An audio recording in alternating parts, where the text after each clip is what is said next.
Joe Tilley's Great Canadian Sports Show is brought to you by Air Patrol North. Visit airpatrolnorth.ca. Our guest today, Darren McCarty, one of the toughest dudes to ever lace up the blades. He also scored a couple of the biggest goals in Detroit Red Wings history. Joe Tilley's Great Canadian Sports Show. Coming up!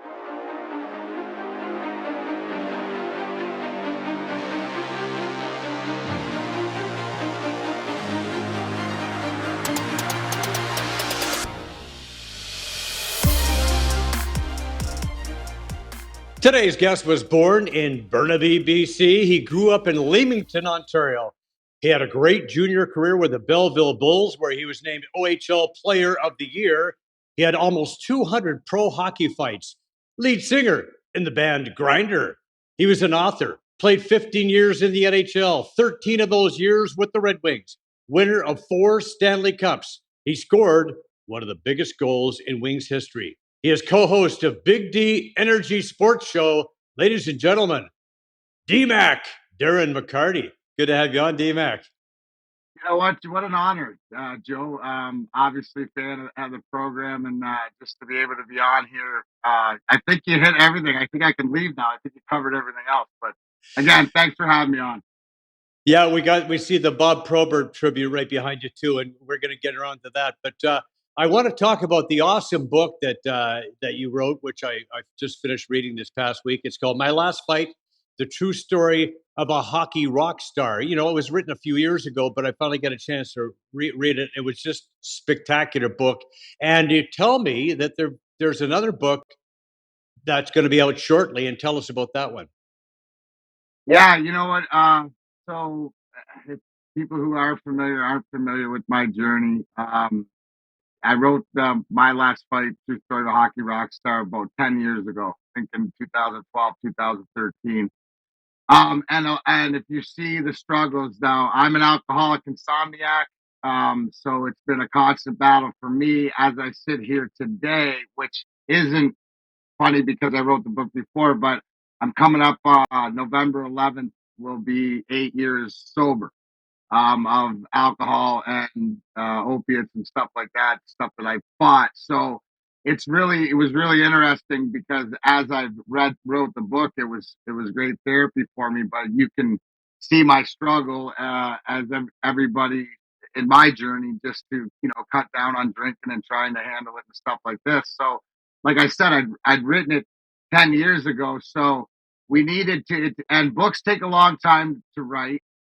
So what we did over the past 3 years is put together a 150-page graphic novel called Life's a Grind, Enjoy My Truth, with Mess Bucket Comics, my buddy Dom Ruggiero, who I do a bunch of different comic book stuff with. But I took the stories and the one thing about cartoons and comics is that they last a lifetime. So I was able to add a few more stories and be able to extend a little bit past 2015 to let everybody know. But I think that, for me and anybody out there who's struggling with anything, this was great therapy for me to get my truth out there. A lot of times I don't think I'm any different, that people get, sometimes they hear things, but they don't hear it from the horse's mouth. This was just a way for me to give it to you from the horse's mouth in the way that I saw things. And I always say,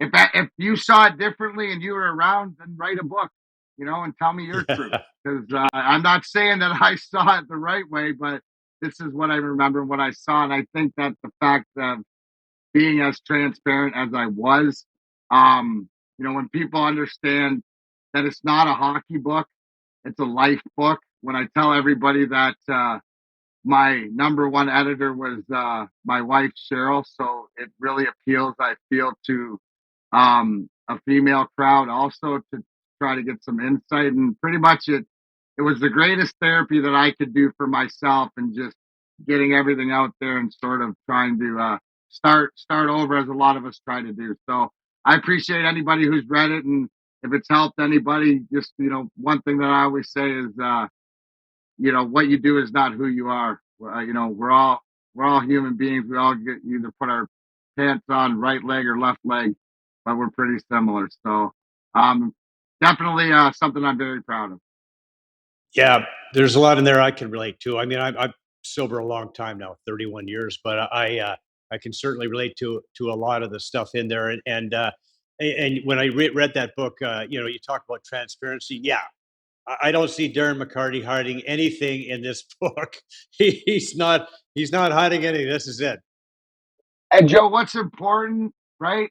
I tell on myself. I ain't afraid to Right. ever tell on myself. Now, I never tell on anybody else because I can't remember exactly who was there at the time. So, like plausible deniability, but again, to everybody else truth, but to that point, and congratulations.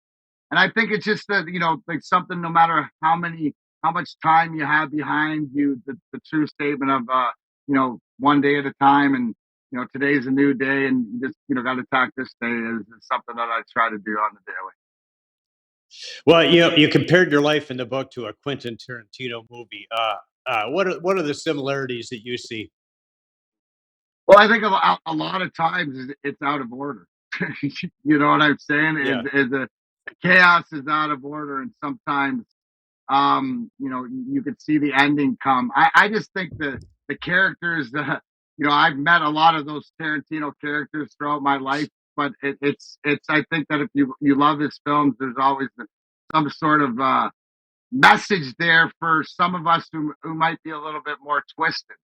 And at the end of the day, yeah, the way that what I relate to the Tarantino movie is the chaos, is the and now it's still a Tarantino movie, but it's controlled chaos, right? So it's something more of understanding, I think, as but the transparency and the truth, right? To get down to the point of what Quentin Tarantino doesn't back away from, he throws it in your face, is sort of what you get when you get Darren McCarty.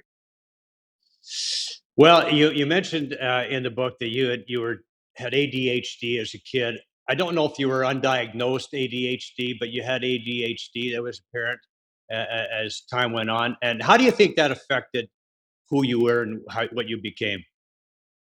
Well, I think that Joe, like when I look back, I always have this line is that, hey, I knew who DMAC was when I was 6 years old, but I didn't meet Darren until I was 46. Right? I think with the ADHD or the mental health or whatever like that, it's just there's a huge positive in the fact of the drive behind it, but really you're out of control because there's no break, and it's sort of like the governor's wide open and you can't slow it down. So you have to learn. It's about self-awareness and learning about who you are. I always say don't lie to the person in the mirror, right? So again, going back to saying what you do is not who you are. It took me a long time to realize that because I knew who DMAC was. I didn't know who Darren was. And I think that in life sometimes we lose track of what's important, right? So with the ADHD and stuff like this, and I'm no different than everybody else. I think 80% of the population. It's just how can you deal with it and what does this mean? I think it's a huge positive because it was the driving factor for me to, no matter what I was told, because I was one of those kids that I was always told why I wouldn't be something. And I always like shoving it up people's asses of why I would be. So I've been told why I can't. I think that people over time, now that I'm in my 51st year, realize that you shouldn't challenge me with things like that because I can accomplish anything I put my mind to.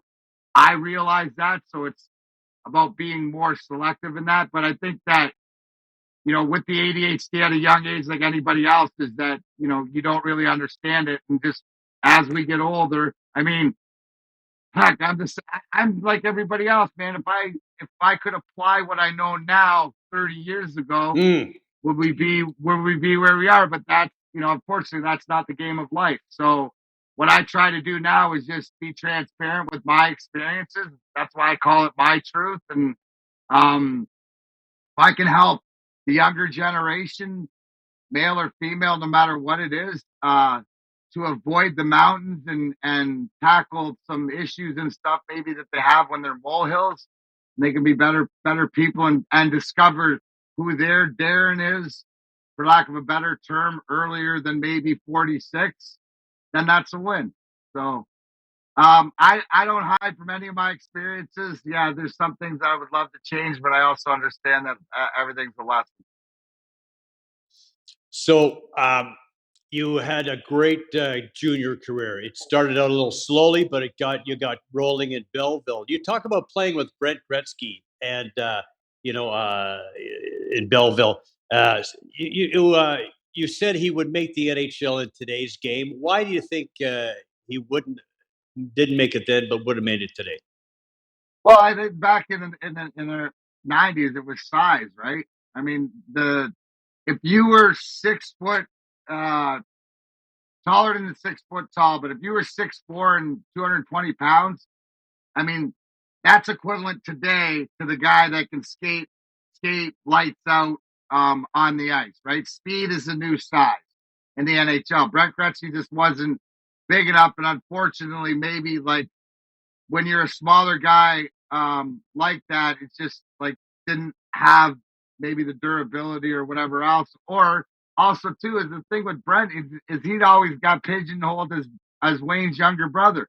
You look at like the pro career that he had. You know, he skated like Wayne. He looked like a smaller version of Wayne. You know, I think that Brent was more feisty than Wayne was. So when I think back of my junior year, I mean, I won Player of the Year in the OHL in 1992 and 55 goals, 127 points, and that was because Coach Larry Mavity, God rest his soul, the legend. That the only time I was off the ice was when I was in the penalty box. And the fact to have Brent Gretzky, Jake Grimes, Tony Cimolero, Scott Boston, our veteran guys, that it was just sort of like the five of us, and it was something that a year I'll never forget. You know, small shout out to Brent too, because during before our last season in the summer of '91, I was able to go out to LA with him for a week or so Oh yeah. and hang out at Wayne's house and do all that stuff. So uh, that was incentive. See, to me, that was incentive enough to have a great year and stuff. But my last year in junior, I'll never forget, and special memory with all those guys, especially being Brent Gretzky. One of the things I'll mention is I think it was after maybe our first or second year, but we went to Brent's house and Walter and Phyllis's in Brantford. And in the basement, dude, it was like the Hockey Hall of Fame. I got pictures, like I wear Tretiak jerseys and all the jerseys that Wayne collected and the trophies that he had. It was like a small Wayne Gretzky, Hockey Hall of Fame. That's one of the things that was super cool too. Yeah. Did you find that inspiring? Oh, 100%. Right? That's where you want to get to and attain. And sometimes you need that to see, what it's like on the other side, and that be the motivation. So that probably just kicked me in the pants just a little bit more. Yeah, you talked about in the book hanging with Wayne and Janet in Los Angeles, and there was some pretty cool times. But I want to talk about that draft year because, as you mentioned, it was pretty awesome. As you said, 55 goals, 72 assists, in just 65 games. OHL Player of the Year, and you did it all. You were hitting, you were fighting, you were scoring, and the Bulls were winning, and everything was going pretty well. But were you surprised to hear when you got your name called at the draft? Were you surprised or were you ready? No, I was actually pissed that Detroit didn't take me with their first round pick, because I thought that if I went that I was going Ottawa first pick in the second, they took Chad Penny. So when I got by Ottawa, and there was some rumbling with Edmonton and stuff, but when it got to I didn't care. When it got to that second round with Detroit, I still remember to this day that sort of feeling when they announced right winger Belleville Bulls, and I remember thinking to myself, I'm the only guy that can be drafted that played right wing on Belleville sitting in the stands. So that was definitely a dream come true to be drafted in the Montreal Forum. And I remember running around Montreal that night with my Red Wing jersey on. So definitely had the whole family there. It's something, cousins and everybody that I grew up with. So something that we shared and never forget. The Red Wings, played reasonably close to Leamington. Were they one of the teams you followed as a kid, or were the Leafs? Listen, no, they were my. You know what? The Leafs can eat. You know what? The Leafs messed up. They didn't take me, but that was all my cousins. It was Montreal and Toronto that shoved down my throat. Listen, we were the Dead Wings, worse than what the Wings were for the past like 6-8 years. But we could beat people up. And then when Stevie came when I was 11, and then Provy and Joey, and all I ever wanted to do was be like the Robin to Provy or Joey's Batman. So it was easy for me because I was focused, and I knew, and doesn't matter if people laugh or not, I proved it. Is the fact that I knew that there was something that I could bring to that team. It was just a matter of, hey, and don't get it twisted. I mean, I would be happy to get drafted anywhere and would have, gave everything to whatever team, but to be to the team that you grew up with, that you knew the history, you knew the dark days and stuff like that, was absolutely a dream come true. And I knew the role that I needed to play for this team to win. Right. And so it was easy because I watched it since I was, since 70. First game I ever went to in Olympia in 1977. So, and to give or take, for some perspective, the house that I grew up in Leamington, Ontario, give or take for 10 minutes for the border between Detroit and Windsor, I could get to Joe Louis Arena in 40 minutes. So that's why I consider myself Detroit's favorite stepchild. For sure. Okay, so you spent a little bit of time in Adirondack in the minors before you made the big club, and you called the Adirondack Red Wings team the toughest team in hockey. Why was that? Toughest team in pro hockey that year, for sure. We had like 8 killers. I was like the fresh meat on the bone, so it was easy for me because I had all these guys behind me. I had like Kirk Tomlinson and Serge Engelhardt and Bob Bugner and Dennis DeAlle and Jim Cummins and Gord Krupke.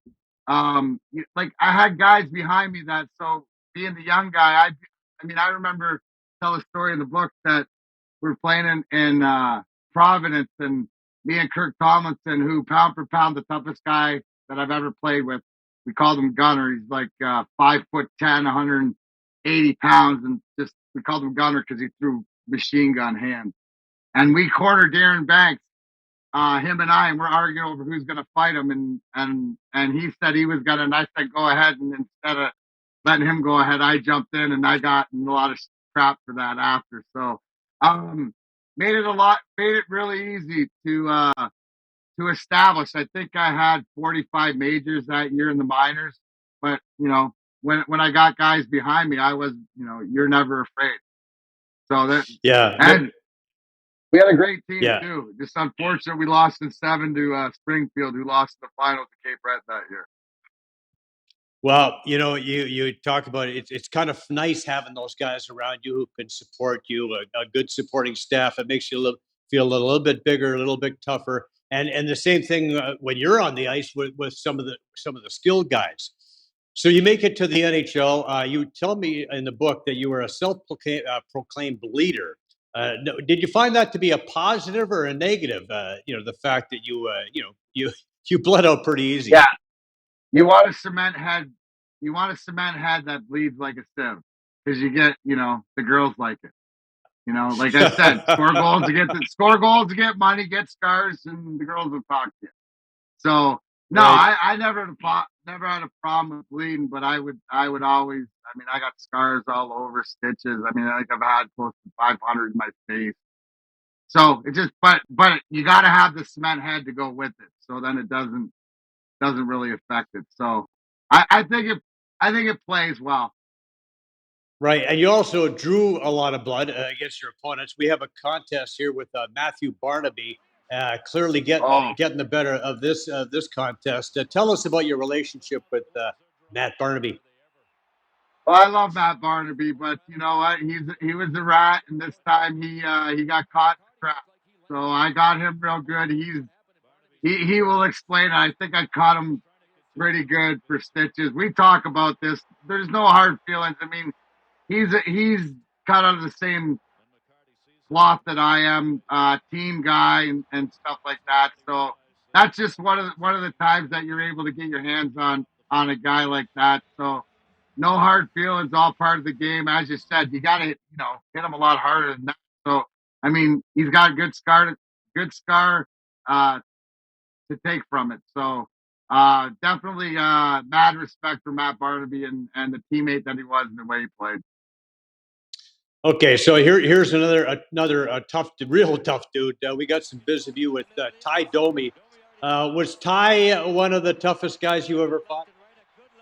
Absolutely. And here's the one thing, right, is that a lot of times when fighting Ty is that I would go to tying him up because Ty likes to get you swinging around in a circle, and that's where he's at an advantage. So most of the time, you're not going to hurt Ty Domi. We saw what he did with Proby and stuff like that. So just to frustrate him, that's what you can do to make him mad, and that's more or less what I was going to do anyway. So just yeah, I mean, it used to be awesome Maple Leaf Gardens when Proby and I would line up on the draw, and he'd look at me and okay, he's fighting Domi, and I get to get punched around by Ken Baumgartner, which was an honor too. So all part of the game.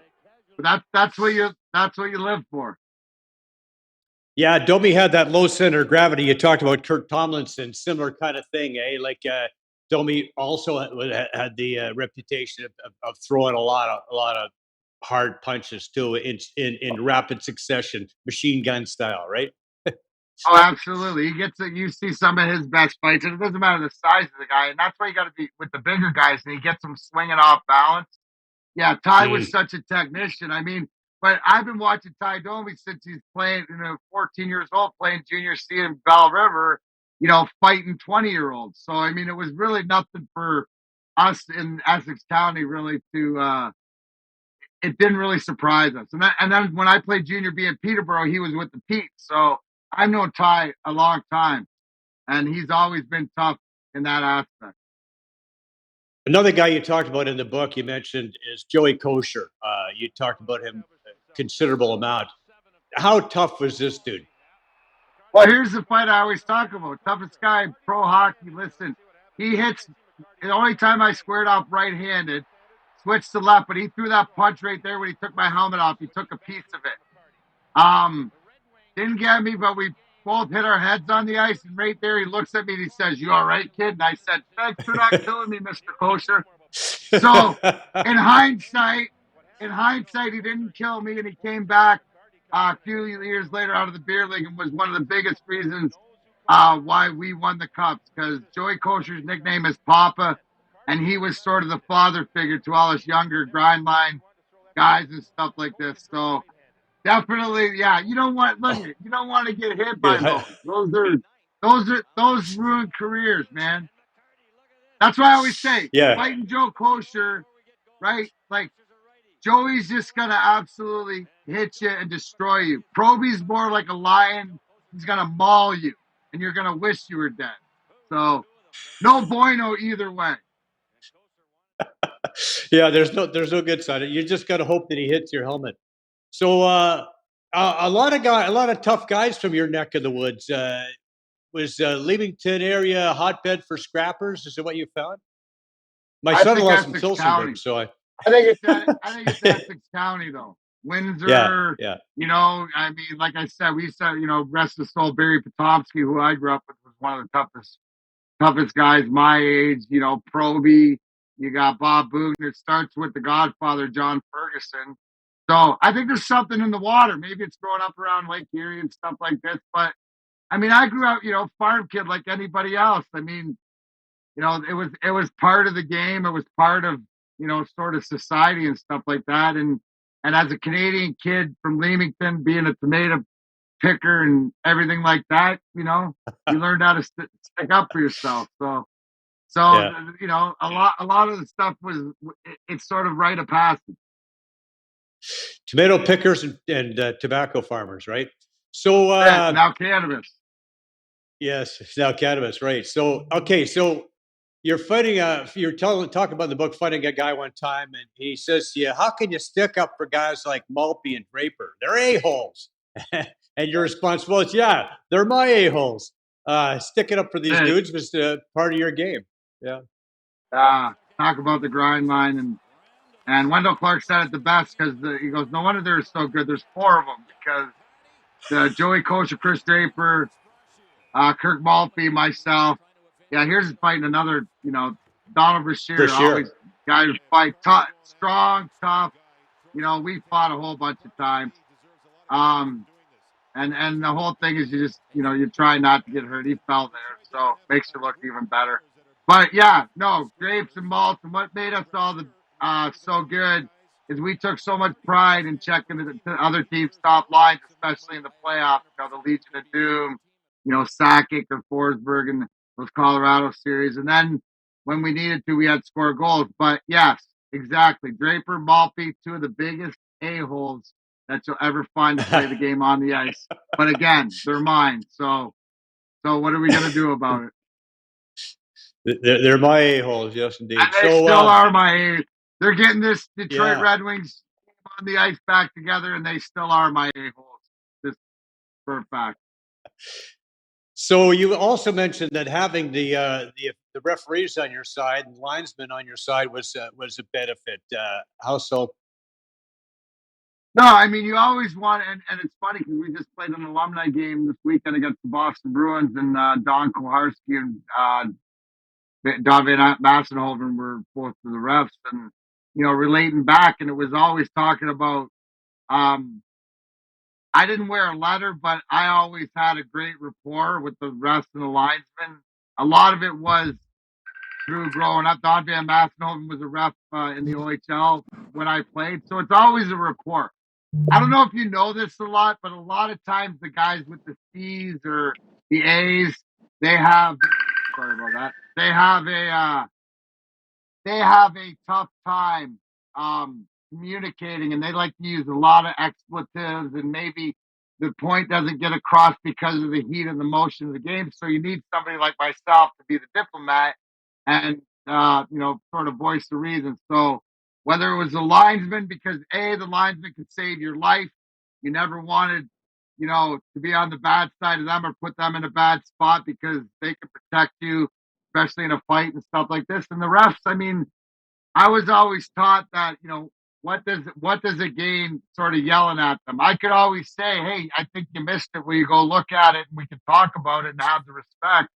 So I think that's a big part of the game. But you need the yings and yangs, right? So Right. you need the guys that get all you need a balance, but you also have to make sure that that I always thought that at the end of the day, and I was grateful for this, that if I asked, you know, for an explanation or something that for the most part you got one. But you didn't and most of the time you didn't like it, but you got one. Yeah. And that was a start. And it starts with that's the respect of the game.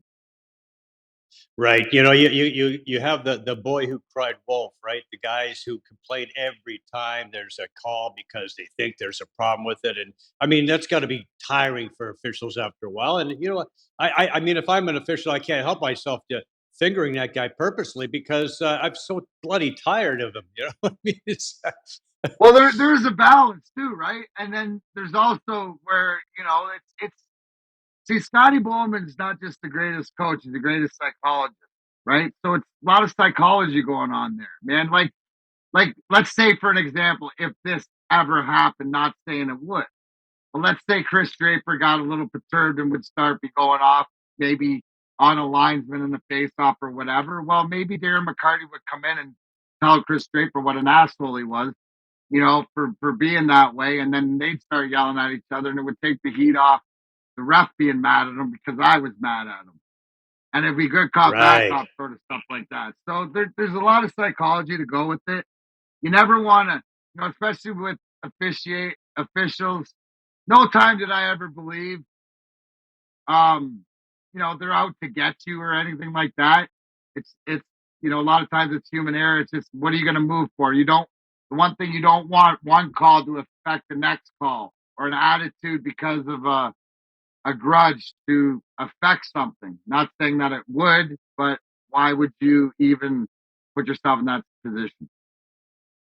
Well, you talked about Scotty. So would that directive come from Scotty? He'd tell you to go talk to Draper, and that was No directive. Scotty, no. You don't know Scotty. Scott, everything was you figured it out, right? Like, oh, okay. I mean, maybe there's a subtle time, but it was sort of how, because Scotty be yelling at it too. So he knew that you were the buffer, and if you're standing there, because he would go off on something, and then you'd have to use Scotty like, this guy's crazy. And yeah, the ref, I know, you should see him in the room, like stuff like that. You gotta, there's a psychology to it, the game in between the game. And there was no one better than Scotty Bowman at it. Well, you mentioned Scotty. He called you his second favorite right winger of all time, behind some guy named Guy Lafleur. That's pretty high praise. Yeah, that was my Hall of Fame moment, bro. And this was, so after we used to win the Cup, Mr. Miller's Village, our owners have a big party, and we're standing around this pool, like a pool of shrimp cocktail, like the biggest pool of shrimp cocktail you can see. And Scotty comes up, and I was standing next to my father-in-law, Norm Richards, at the time, and Scotty said, Mac, one of the things, that I regret is I didn't tell my players how much I appreciate them. And I'm like, yeah, Scotty, you brought me in the league and stuff. And he's like, shut up. And that happened a lot. I was like, yeah. He said, and then he said, what I wanted to tell you was you're my second favorite right winger ever to play for me, next to Guy Lafleur. And then boom, shuffled off. And wow. Thank God Norm was there to hear it. So yeah, that's all I need. If anybody knows me, it's just I just have to be heard. I don't have to be right, and it's just a little bit of appreciation, which I always got from my guys. I always felt appreciated for what I did, and that's, then we'll move on down the road. So, so I got that in my back pocket. Yeah, beautiful moment, no doubt about it. Now, I know you were tight with a lot of your teammates, like Brendan Shanahan, least president. We have a clip from a game show that you were on together on ESPN. I don't know if you remember this or not. Let's have a look at that. Yeah. Darren, what's the worst thing Shanny has ever done to you? Scotty, he has a bad habit of stretching naked. Oh, what? We come in the room, it's like, we come in too late, and then be like on his bed, and be like, that's exaggerating. And that's torture to you, isn't it? Like, he doesn't do it funny, but like, walk in and then just like... And you need therapy after that, don't you? That's not what he said. I'm 36. What did you say? When I lay in bed. I keep the sheets on me when I'm stretching. I don't know, what did you say, dude? That was tough. I know, thanks for... you picture like I'm in a tripod when you open the door. That's not Hey, Shanny, what did you say? What did you say? I said I criticized your singing, which I'm going to do now forever. But that's too easy, man. I personally believe it's much worse to stretch naked in front of another man. That's just me. Yeah, I would say there's no doubt about that. Not in front of another man, but you walk into the room, and then you'd want. I'd walk in and come on, man. Yeah. So yeah. Okay. So I mean, yeah, we're tight. To this day, I hope that that's the one reason I hope that Toronto gets it right is for him. But I think his hands are a little bit more tied. But I love Shanny. Always has, on and off the ice. One of the best humans and the best teammates you can find. And anytime I can bust his balls, I will. Yeah. So having known him as the guy who stretches naked in front of you all the time, are you a little surprised that he's now running the richest franchise in the NHL and one of the most storied? Absolutely not. He's got his own room now, that's for sure, so he can stretch all the time. and to the point, he wouldn't do it in front of you. He'd just be doing that when you walked in the room. So now he can do it. Okay. He can do wherever he wants. No, it doesn't surprise me because he's one of the smartest human beings I know. So before you guys reached the pinnacle, right? That the glory of the cup, you lost to the Devils, you lost to Colorado. But what did you learn from those setbacks? You know what? Perseverance, and the fact is, I was talking about this the other day, is that what you learn is the fact that the number one thing is belief in yourself in the room. We were talking about this. I forgive, but I never forgot the fact that we were too European, we were too Russian, we were too soft, Right. we weren't good enough, all that stuff. But in the room, we believed it.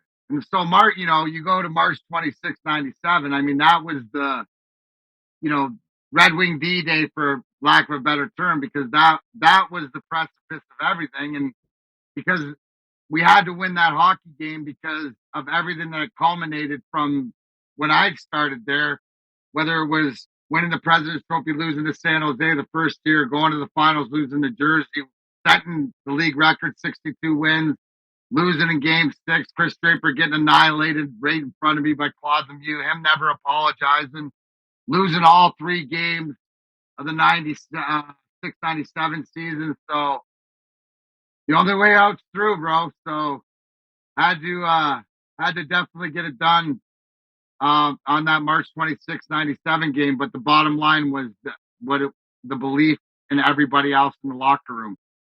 And it was Right. wild because those moments, nothing is ever really said. It's just implied if you're on the same page and you're willing to do everything else. And if I talk about March 26, 97 or Sweet Revenge, Fight Night at the Joe, whatever it is, you always look at how did that it start, right? How did the melee start? Igor Liriano, And all and 5'5", 140 Forsberg. pounds, soaking wet. Igor Liriano, not the strongest, the fastest, the biggest, Right. but maybe the eldest or the wisest. Right there, as you can Right. see right there, Forsberg and Larionov, and I know that Lemieux's on the ice, and Shanny breaks me free, and I ended up cold cocking him. I don't know that all this is going on behind me because I'm trying to put his face through the boards right in front of Drapes, and I need him with something that I don't condone.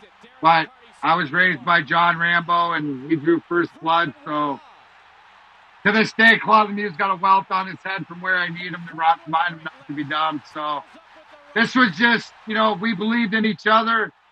You never thought that this would happen, but watch Bernie slip the left here. This is Right. great.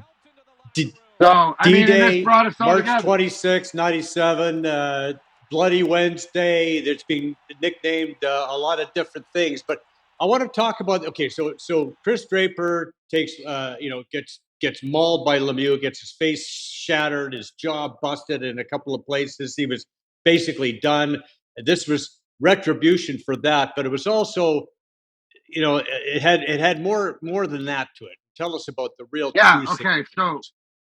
So game 6 of the year before, final game, Claude Lemieux hits Chris Draper from behind, right in front of me, breaks his jaw in 4 spots, crushes his orbital bone. In life and sports, bad things happen, but you can't lose respect for a fellow human being. And the big thing was Claude Lemieux said, screw Chris Draper. He didn't apologize. Said you wouldn't have heard of him if you didn't did it. And, it's part of the game. It's not part of the game. It's personal. So it was personal. It was really personal. I mean, the only thing that was ever said between anybody was between me and Chris Draper when I got him out of the hospital 2 days after that with his jaw wired shut and 4 spots in the titanium places. I looked at him and I said, I'll take care of it. And that was it. Nothing was ever said between any of us to what happened on the ice. So so the fact that it was put into the big guy's hands upstairs and I'm the messenger and it played out like that, but not just like that, because the biggest thing is we had to win the game. So I slayed the dragon. We got Lemieux right here, but we were still down in the game. And the fact that we were down 5-3 and tied it up, went to overtime. Oh, by the way, I got 4 minutes for roughing and a 10-minute misconduct for that. Yes. Yes. Stayed in the game and scored the overtime winner. How is that, eh? That's what I call sweet revenge, right? So at the end of that game, and it was in the Wing-Wheeled Nation, everybody, and it didn't matter. It was a team, state, city, world, country, universe, whatever. The proverbial, it's going to be all right. Don't know what it means. It's going to be all right. And that was the catapult because, yeah, absolutely, bro. Okay, so we talked about the physicality and the fact that you just scored the overtime winner in that game. You scored a lot of playoff goals along the way that were key goals, and you seem to really turn it on come playoff time. We got a good one against the Sharks. Nice setup by Sheldon Kennedy. Tell us about this one. Yeah, you know what? I got it was that was our rookie year. I think me, Shelly, Primo, or Proby were on the same line in the playoffs against San Jose. We lost in 7, but I mean, I had 3 goals and 2 assists in that one. Just simple middle lane drive back in the day where a guy can't pick you up. So I think I ended up scoring. I played, I think 150 or so playoff games, and found the net a few times. I scored a big clinching goal, and I even scored when I went to Calgary. Scored an overtime goal, round 1 there. When I look back at that, it's cool to be able to score, but yeah, it blows me away because we're still using wood sticks. I did it with a Louisville wood stick. I remember that stick for some reason. You won't find one these days. Well, okay, here's a sweet one. This is Stevie Osmond to Bob Airy to Darren McCarty, and to tell us about Stevie Osmond as a leader. Yeah, dude. Yeah, Steve, what can you say? I mean, not only the person, the player, and stuff like that. And we used to laugh because Bobby used to played with Stevie in Peterborough. And he used to say to Stevie, go, "Yo, Stevie, I brought you into this league." And he says, "Yeah, and you two are going to take me out of this league." So anytime you got to play with Stevie, that was the whole flex with me and the grind line where we mentioned there was 4 of us because I'd start the game with Maltz and Drapes, then Joey would play the game, and I would end the game with them. And the other time I'd have to go, make sure Eisman was okay. He had to make sure he patrol his right side. That's why he was such a great defensive forward. That's why he said nobody can knock him from 150 points to 80 like D-Mac. From 150 to 80. That's 150 deceleration, to 80, I can gear you down real hard. You also collect. Okay. But you also collect trophies in that time. So. Oh yeah, that's what's more important, right? And then Scotty talks about Eisman changing his game for the betterment of the team, right? He changed his game for the betterment of the team, right? Everything is lead by example with them. Everything is lead by example. Man of few words, but when he does talk, he means it. But he leads by example. Whether it's in 0-2 playing on like half a leg, doing whatever it takes. He'll do whatever it takes. I tell everybody is that if you don't understand is that I think that Chris Draper and myself have some of the biggest love for this organization and pride in being a Red Wing. Steve Yzerman is ours combined. Steve Yzerman is great. Or you'll hear us be a little bit more vocal, but nothing he wants more than to right this ship because this is a lot of who he is. Right. It's home, right? So you had a lot of success against Patrick Waugh. A lot of success. I did. He does. I don't think he likes me very much. Okay, we got some McCarty playoff goals against Patrick Waugh. Here on the wraparound, Vic, we're moving ahead to McCarty playoff goals.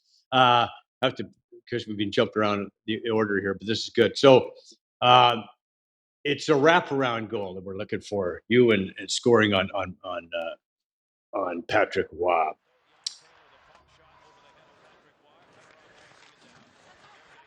Yeah, it's there's always, you ask any goalie, but there's always somebody that has your number, and for me, it just seemed that, one of the greatest goalies of all time, I was able to put the puck behind him more than once, and usually in the playoffs. So I know that if I look back in those playoff series, I think I had 3 and 4 goals in a bunch of different series against Colorado over time. I know that the hat trick in 02 and stuff like that, and then scoring in Game 6, the 2-0 game. So doesn't mean, we got hey, you know what? All right, everybody's got that number. So okay, so just over a minute to go now, and you're sitting it all alone. And you're going to pick the corner on, as you said, one of the greatest goalies in NHL history. And there we go. Bread and butter. That's Larry Mavety, my junior coach, said if you're deking on a breakaway, you're going to get benched. Shoot that thing, and any right-handed shot knows you got to put it upstairs where Normie Bates keeps his mom. Oh, You know what's beautiful funny shot, is man. I thank you. I scored this one, and I think this was game 2. But in one of the next games, I had the same opportunity and just missed. So, yeah, thank God that it's not how many, it's when you score them. I'll stick with that anyways, because I didn't score a lot. Exactly. Well, here's one of the best of the best. Okay, this is the Stanley Cup final now against the Flyers, and we're going to have a look at one of the best goals you're ever going to see in a playoff. I go to dump it in.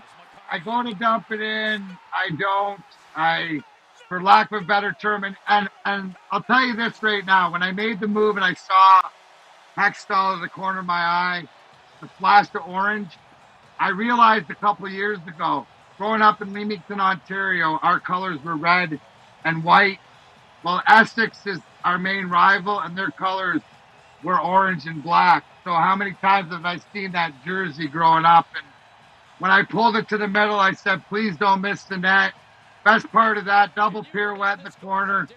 First guy I see, Steve Yzerman with the eyes the size of dinner sauces going, what the F was that? And me going, and him telling me, well, thank God you don't have to do it again. So thank God he didn't have to do it again. And God bless Eric Lindros for scoring with like 13 seconds left or whatever he did to make it 2-1 to make this Stanley Cup clinching goal, and also too gave me my favorite memory because I was on the ice when the buzzer went to the '97 Cup. So to be on the ice with Yzerman, Shanahan, Lidstrom, and Konstantinov, what a rush!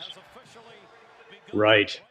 Yeah, that was the goal scorer's goal. Backhand to forehand, beating Ron Hextall. What a beautiful moment that must have been. And you talked about Scotty putting you on the ice for the end of the game. A lot to take in there. A lot to take in there. It just shows you the kind of confidence he had in you, right? Yeah, that's one of the things is and that's where live and die. Like, you got to take pride. One of the secrets is, what are you going to do better than 99.9% of the rest of the players? For me, it's being physical, and then once playing physical is to own your wall and your own end. So he knew life or death. That puck came around my way, it was going to get out, or I would die trying. So that, as the player, for me as a player, to have that confidence from your coach in you is says it all. You also spent some time as a lead singer in the group Grinder. And tell us about that experience. Yeah, no. So, actually, we're Grinder's on a hiatus to the end of November because my rhythm guitarist broke his wrist. Had to get a plate in his hand, but we're actually look for us coming up soon. In talks with Sony Digital. We're gonna release a few more things and be back out on the road. Passion project, along like the book, writing songs and lyrics and performing a great form of therapy. Been doing it with Billy, doing my guy Billy Reedy for a long time. So Grinder still lives, and you never know, might be in a spot near you in the near future. So gotta keep the options open. So I want to talk about your career coming to an end, and then alcoholism and addiction getting out of control. What brought you to your knees? No, I mean, alcohol is my biggest demon. And I think that, it was purpose. So between 2009, after I retired, and 2015, when I was able to get sober, it was, I just didn't, there wasn't a purpose, I think. And it was something that you have to look inside. I say that it took the love of a woman, not for me. It took a love of a woman to show me that I deserve to love myself. So, and had to do the hard work. And I know out there for anybody who's struggling and doing it, because I struggled on and off, well documented for a lot of years. And, for me, it was getting real with myself, but it was also developing a relationship with the cannabis plant and finding out, where some of the misses, and the big thing with my, recovery is a lot to do with the CBDs and the CBNs for the sleep and stuff like this. Yes, for the ADHD and all the mental stuff, need the THC and stuff, but it's figuring out your own system. So getting sober through the love of, people in Michigan, because of being able to the medical marijuana program, and Rick Simpson oil. God bless Rick Simpson. I should have a Canadian Merit of Honor for developing that medicine, the plant concentrated form, because that's what got the physical addiction of alcohol away. The best part this time around is I look at alcohol like olives. I mean, I don't have an inkling for it. There's no use for it in my life. And it's just because of, finding, looking in the mirror, not lying to that person, surrounding myself with, with good people that, and when I say by good people, it's people that are on the same path that you're on, trying to accomplish the same things that you're trying to accomplish. That's all it's all about. Align yourself with people that are trying to do the same thing. So for me, I got the Darren McCarty cannabis brand, which is the CBD roll-on and the gummies and the flower and all that stuff, which is stuff that I've created for myself and for other alcoholic insomniacs and people who use cannabis as an option. So that's the number one question. So, don't wish that I didn't have to go through some of the things that I've gone through, but I understand going through them is in order to get here right now. And every day just try to be better than the next. And it's led me to almost 8 years, sober and on this path where I'm able to do my comedy tour, able to do wrestling, the band, Woodward Sports, all the stuff with the Red Wings. So I'm grateful. I truly am. Well, you talked earlier about, it'd be nice if you had been able to do all this stuff without having to go through it. If you knew now what you would, if you knew then what you know now, how things could have been. But you needed that experience, because that experience has made you, incredibly and uniquely useful to be, of service to other people. There's no doubt about that. 100%. We need to have that, right? Yeah. 100%. So, and that's sort of the sacrifice. Yeah, you talked about Big D Energy Sports. We do have a clip of you getting into it with one of your cohorts. Let's roll that, Vic.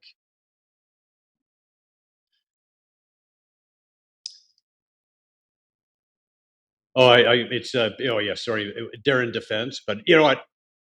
I'll tell you what, we can. Was I defending Steve Yzerman? Probably. That's the thing I get most heated about. You're talking. Here. Let's have a talk about arguably the greatest team ever assembled. They don't talk about Darren McCarty. They talk about all the guys I just mentioned. Adding They're not supposed to talk about Darren McCarty, you dumbass.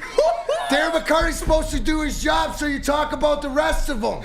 Because you know what? Every now and then, because you know what happens, Sam? And you ask this, grind, line, go. Why? Because every once out of 10 times, the big guys couldn't get it done. So when did it come down to? Right? When push came to shove.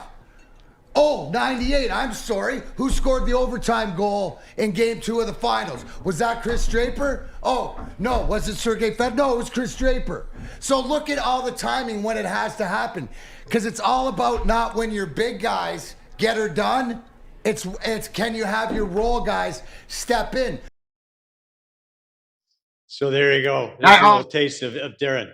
You pulled up a Sam Flannel take. Sam Flannel also is, we call him the legend killer.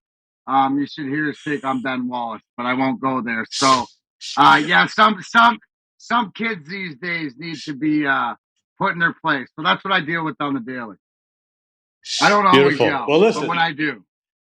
Yeah. Well, I want to thank you, Darren, for taking the time to be here. Once again, the book is My Last Fight: The True Story of a Hockey Rock Star, and soon to be released, Life's a Grind and Enjoy My Truth. Looking forward to that. Yeah, you can find. Yep, Mess Bucket Comics. You can find that at Mess Bucket Comics or anywhere. Darren McCarty 4, anywhere you social media. Darren McCarty. Well, this has been fun, man. I really appreciate you taking the time to join us, Darren. You got it, Joe. Anytime, bud. Appreciate it. Love the fact that, like, I think that out of the podcasts out there, the fact that what you do with Canadian athletes and stuff, it brings us back. For all of us who have lived, maybe abroad for a little bit, this has a little bit of home. So, thank you. Thank you so much. All right, D-Mac, the one and only. We got more sports when we come back. What our kids breathe matters more than ever. But how can you tell if a school is safe to breathe in? If you could actually see what's in the air, would you keep them home? Introducing Air Patrol, making the invisible visible, ensuring schools are safer for everyone. Breathe safely.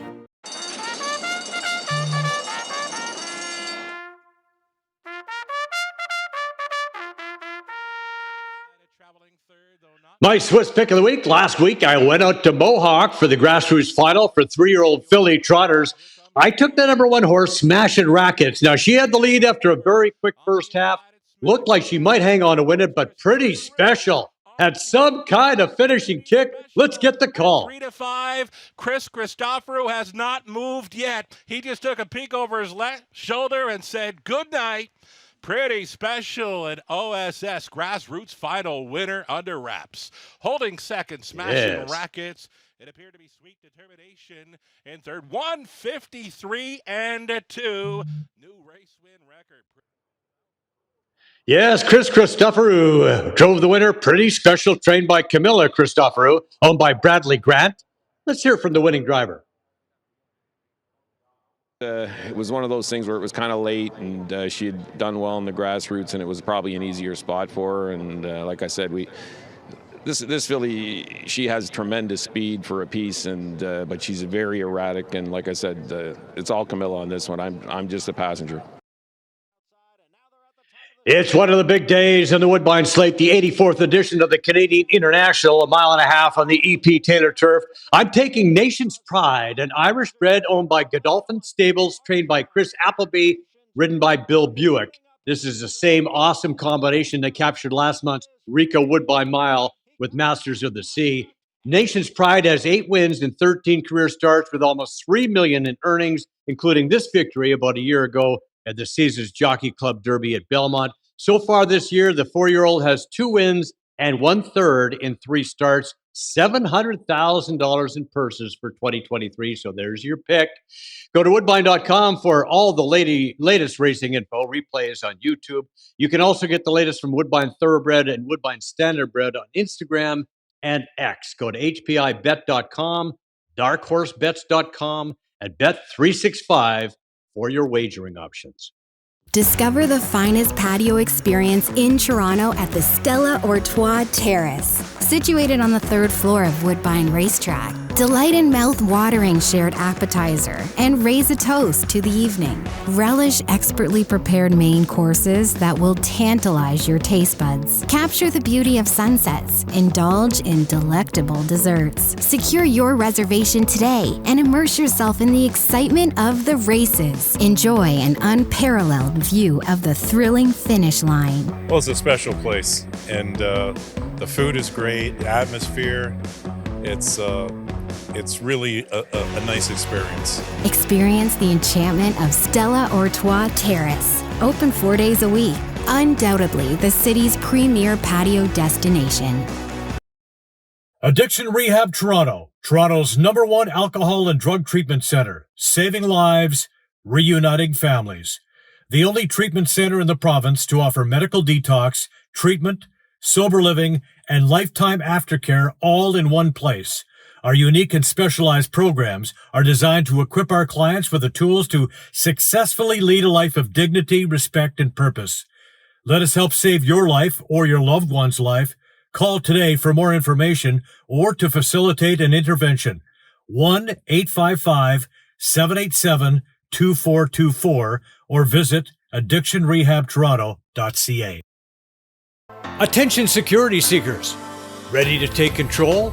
Introducing Corporate Protection and Investigative Services, your ultimate solution. Retailers tired of losing profits to theft? Our retail loss prevention experts have you covered. Mobile patrol, close body protection, insured door persons, we've got your security needs covered from all angles. Background investigations and civil recovery programs, trust us for thorough solutions. Licensed by the Ministry of Solicitor General, fully insured and bonded. Visit www.corporateprotection.ca or call 1-800-827-1692 for top-notch security and private investigation services. MNP, a leading Canadian national accounting, tax, and business accounting firm. MNP proudly serves and responds to the need of their clients in the private, public, and nonprofit sectors. Through partner-led engagements, MNP provides a collaborative, cost-effective approach to do business and personal strategies to help people and organizations to succeed across the country and around the world. With local offices in Oshawa, Mississauga, Burlington, and more, their team is here to support you. Visit mnp.ca today to learn more. And we want to thank all the folks who make this show possible. These are friends, trusted business associates, and all-around great people. We highly recommend them all. Thank you for your support of Canadian and local sports. A reminder that the show is available on iTunes, Spotify, Breaker, Radio Public, Google Podcasts, and Pocket Cast, as well as the Spanglish Network, Zingo TV, Buzz TV Live. Also, check out the show on YouTube. All of our past great shows are there, and some shorts. Clip on there. Click and like and subscribe. It's absolutely free. Once again, thanks to Darren McCarty, DMAC, for being on the show. Thank you for watching. We'll see you next time. Brian Gribben Insurance Planning, helping you solidify your financial future. At BGIP, what we do that's unique in the marketplace is we show people how to spend and enjoy their money in their early years of retirement without the fear of running out. Also, we're able to do this without you having to change financial advisors. Please look us up at bgip.ca today. Let's book a 30-minute phone call to see how we can bring value to you and your family in your planning. Call Brian today for all your retirement needs. We did. 905-686-5678.